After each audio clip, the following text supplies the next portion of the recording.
قانونی ادویات کی فروخت کا اعتراف کیا ہے۔ مزید بات کریں گے وقت نیوز کے نمائندہ AK محسن ہمارے ساتھ موجود ہیں۔ محسن، اعتراف کر لیا ہے، کچھ اقدامات بھی کیے گئے ان کی جانب سے؟ جی، وزیر صحت ڈاکٹر سکندر مہتو نے اعتراف کیا ہے۔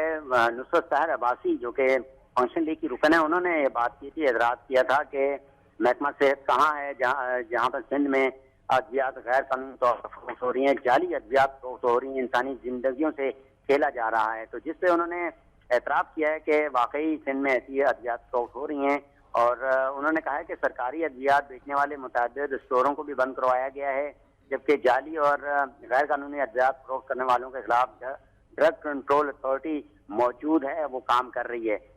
یہ بات یہاں پر کی گئی۔ پھر نصرت سحر عباسی نے دوبارہ انہوں نے کہا ہے کہ ڈرگ کنٹرول اتھارٹی جو ہے وہ تو پیسے لے کر جعلی ادویات کے فروخت میں معاون ثابت ہوتی ہے، جس پر ڈاکٹر سکندر مہتو نے کہا کہ جو بھی ذمہ دار ہوگا اس کے خلاف کارروائی کی جائے گی۔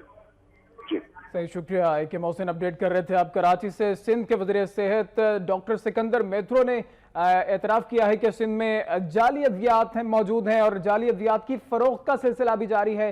واضح الفاظ میں سندھ کے وزیر صحت کا کہنا تھا کہ میں اعتراف کرتا ہوں کہ جعلی ادویات بیچی جا رہی ہیں، لیکن اتھارٹی بھی موجود ہے، ڈرگ کنٹرول اتھارٹی سندھ بھی موجود ہے، لیکن کچھ اقدامات نہیں کر رہے۔ سوالیہ نشان یہ ہے کہ یہ ڈرگ کنٹرول اتھارٹی آخر کام کیا کر رہی ہے؟ کیا صرف وزیر صحت سندھ اس چیز کا اعتراف کرنے کے لیے یہاں پر موجود ہیں کہ ڈرگ کنٹرول اتھارٹی کے ہوتے ہوئے بھی جعلی ادویات بیچی جا رہی ہیں؟